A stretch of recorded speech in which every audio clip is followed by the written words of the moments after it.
This is located in the top left section of your control panel. Please feel free to send through questions at any time as well as during the Q&A session, and I'll get as many questions through to Paul as possible.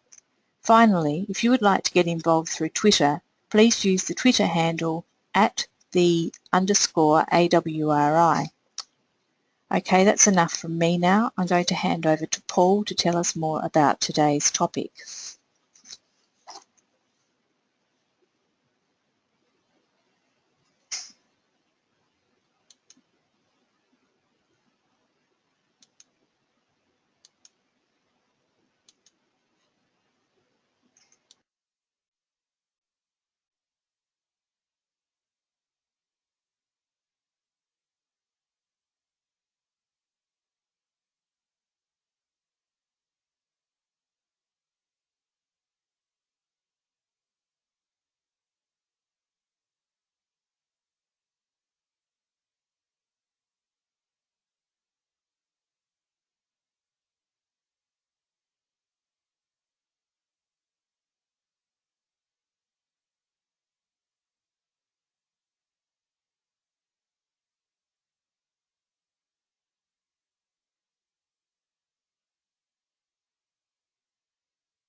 I don't know, mine was working now.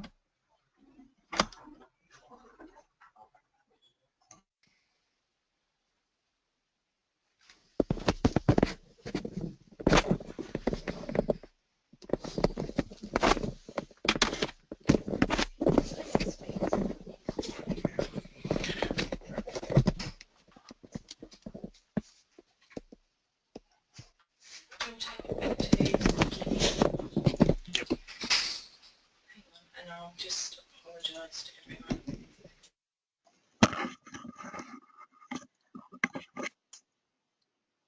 Hello, we've just found out we've had a bit of a problem with our sound quality. Paul's just going to go back to the beginning of his slide presentation. So I'll just hand back to Paul. Okay, I think that looks better now. I can see some signals going in with the microphone. So, okay, so I'll start again. So I just wanted to start by just acknowledging the fact that the work that I'm going to talk about was actually done mainly by Sophie Ward, and she was a student who was supervised by Sue Bastian at the University of Adelaide.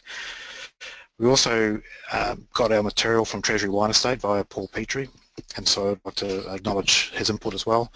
And our input at CSIRO was to help with the analysis of the volatile composition of the various wines that were used in the study.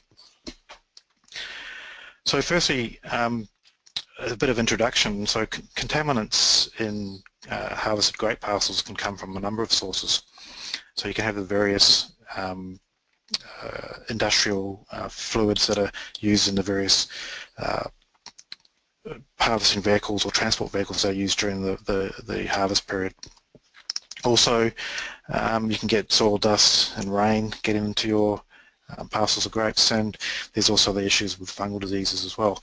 But the focus of this work was what is known as matter other than grape. That's found in some parcels of grapes at harvest, and with the use of more mechanical harvesting in recent years, the levels of these sorts of things have been shown to increase when the mechanical harvesting is used.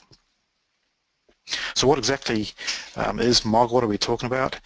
Well, the usual things that are seen are things like leaves, petioles, and pieces of cane in the harvested fruit. The second dot point there is we also see green unripened fruit. This is, I guess, not exactly not matter other than grape, but it's matter other than ripe grape, and can have effect. We predict can have effect on the wine that's made from that parcel of grapes. Then in more extreme cases, people have seen broken arms of vines, pieces of trellising, irrigation, and other pieces of wildlife in parcels of mechanically harvested fruit as well. So what we predicted that these sort of later 3 points are probably things that can be managed by more judicious use of the mechanical harvesters. So we focus on these top 2, which are probably a bit more difficult to manage when mechanically harvesting parcels of grapes. So the aim of the study was to actually try and work out what % addition of these common types of MOG, and we use green berries and petioles, what % addition would these start to have an impact on the sensory properties and also the chemical composition of the wine. And we chose to do this in Cabernet Sauvignon mainly because of the impact of some of the green characters from the unripe fruit.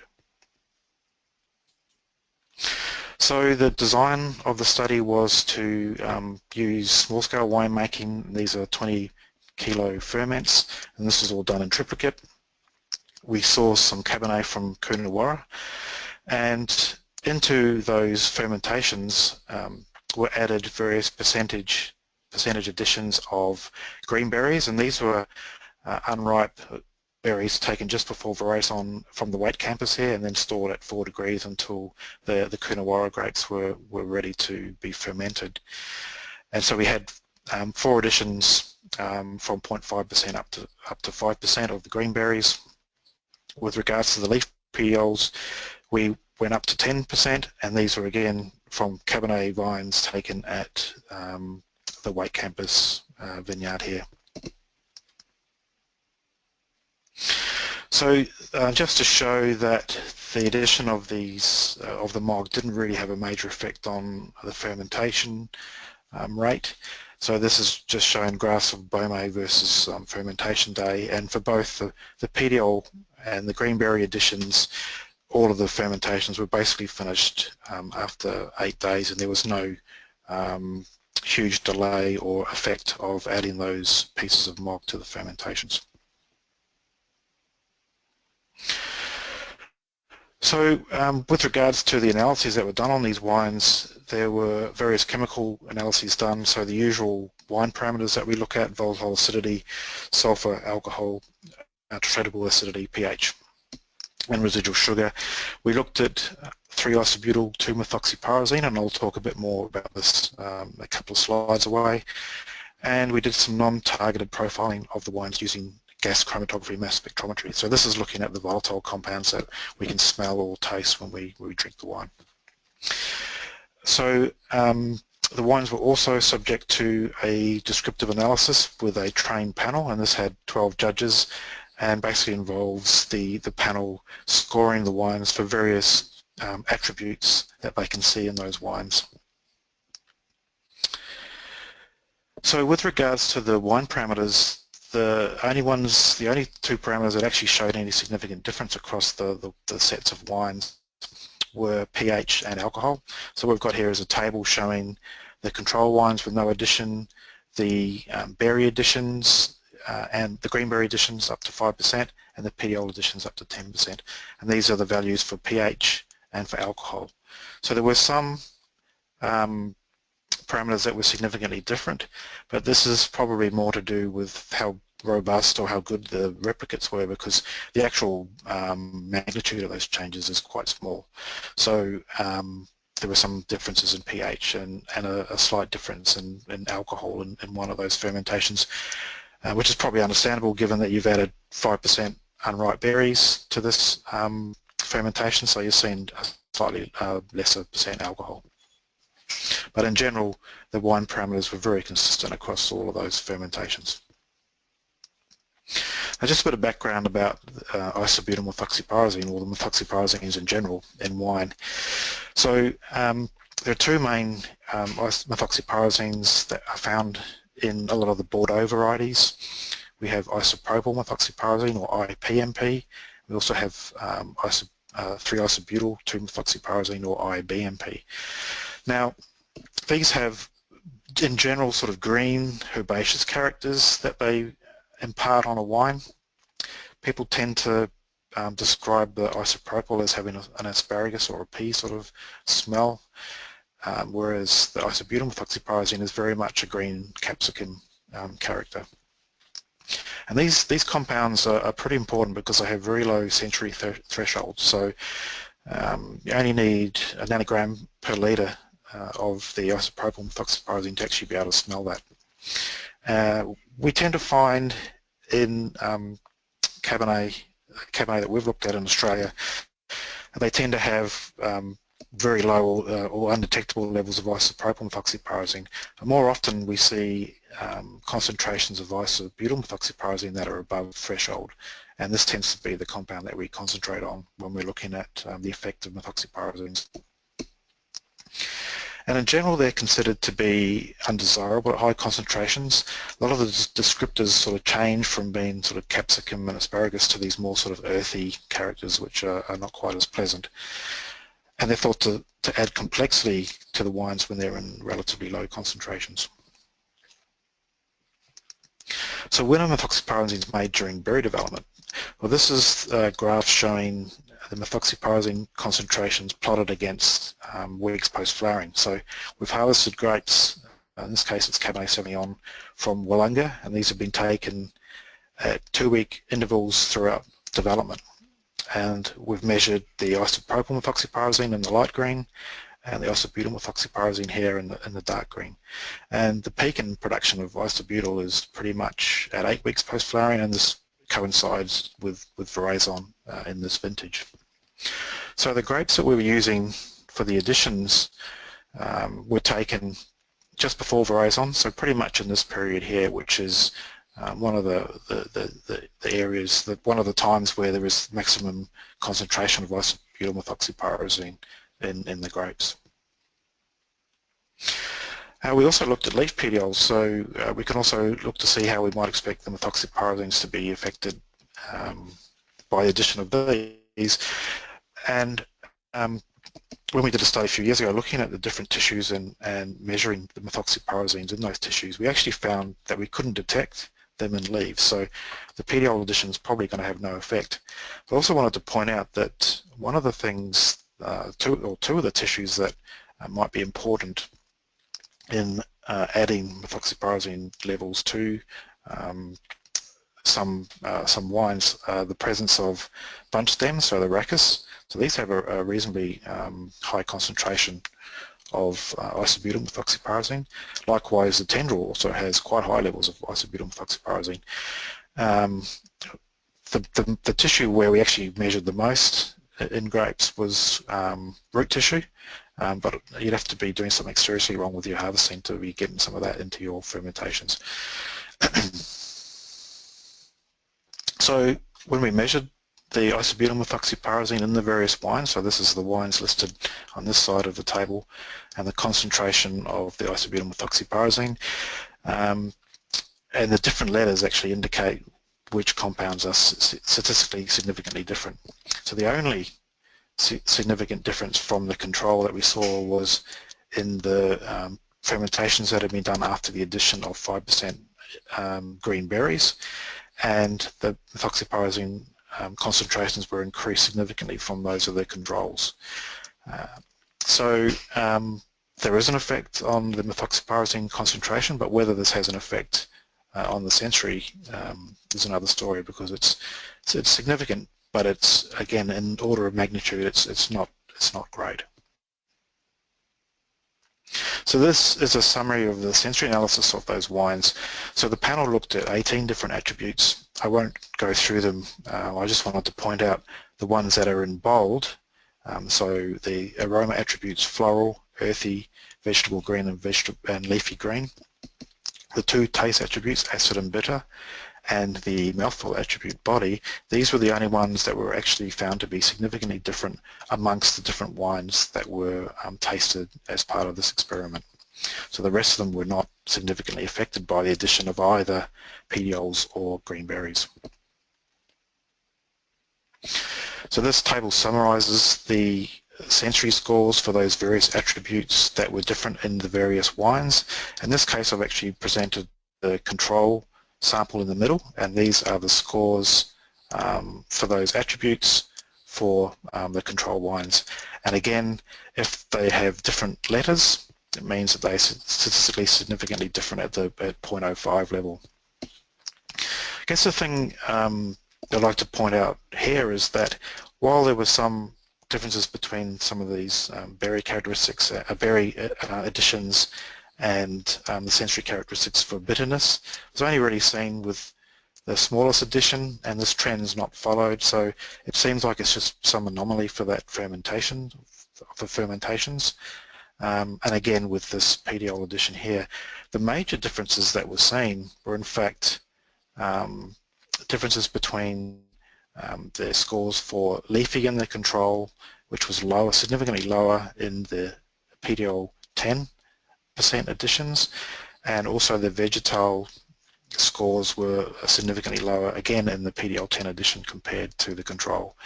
And one thing that really stood out to us was that the petiole 10 additions had remarkably higher levels of floral aroma score compared to the controls. And there was a bit of a trend amongst all the additions where we see increasing scores for floral as we increase the amount of petioles in those wines. So floral aromas in wines are often caused by monoterpenes. There's three examples there: geraniol, citronellol, and linalool. These are found in very high concentrations in varieties that have muscat character, and they're responsible for that muscat character. In non-muscat aromatic varieties, the concentrations tend to be more moderate, and they're low or non-existent in neutral or non-aromatic varieties. And when people smell these compounds on their own, they tend to describe them as floral, spicy, or having sort of a rose-like character. So we've measured these compounds in the Petiole edition wines, and the next 3 slides are some graphs that just show the concentration of the compound. In this case it's linalool, which has a citrus or floral character, plotted against the Petiole addition made to the wine. So we have the controls here moving up to the 10% addition out here.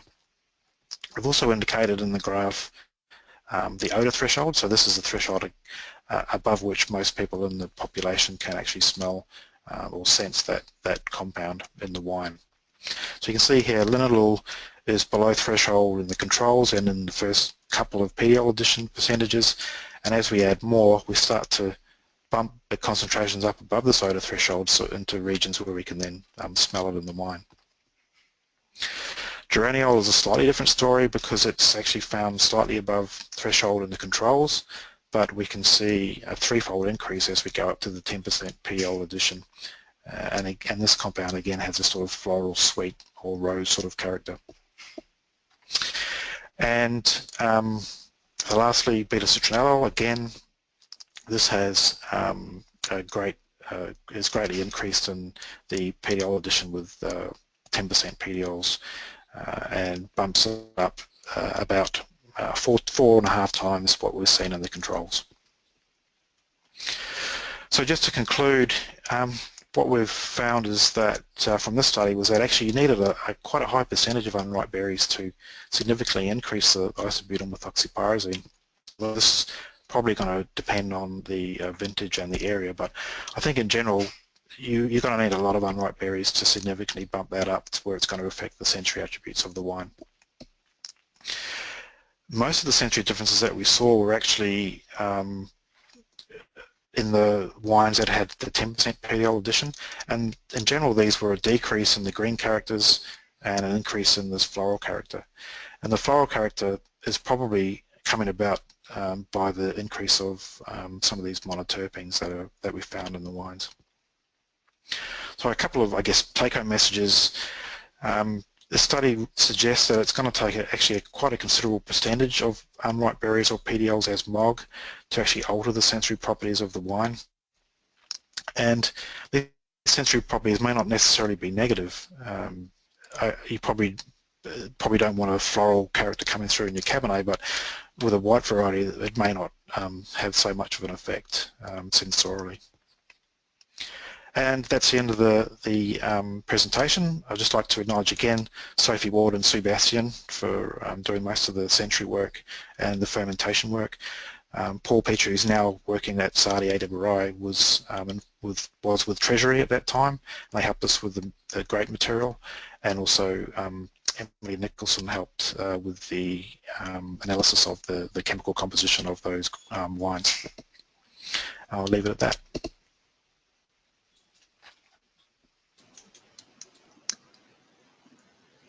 Thank you, Paul. Now, to ask a question, please type into the question section of your control panel in the bottom right corner of your screen. For those with access to a microphone, there is also the option of speaking directly with our presenter by clicking the Raise Hand button. This is located in the top left section of your control panel.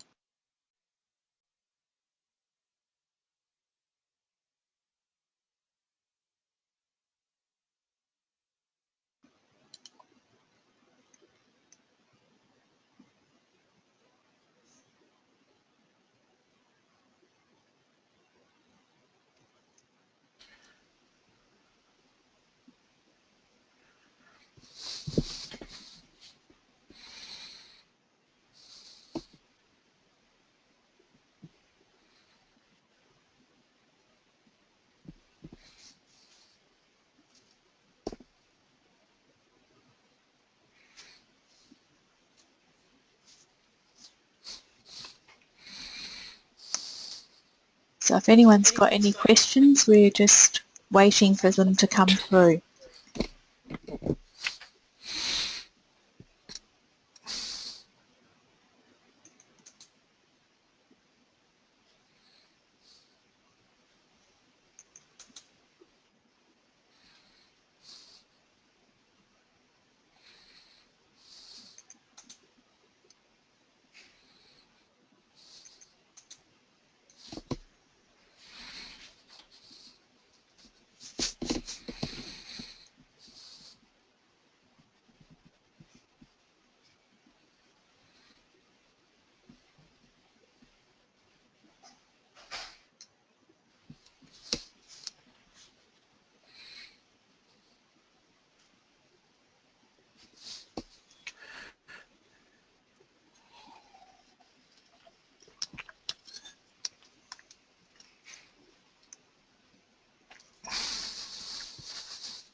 Does anyone have any questions?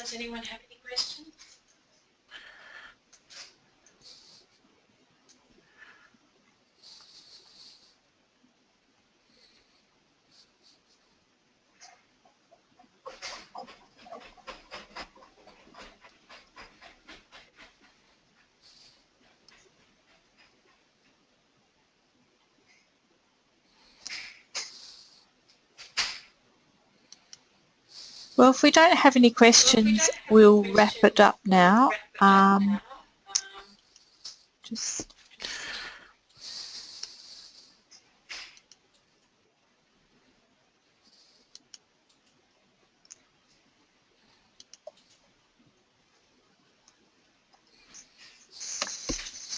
So to finish up, I'd like to thank Paul for presenting today and to thank you all for attending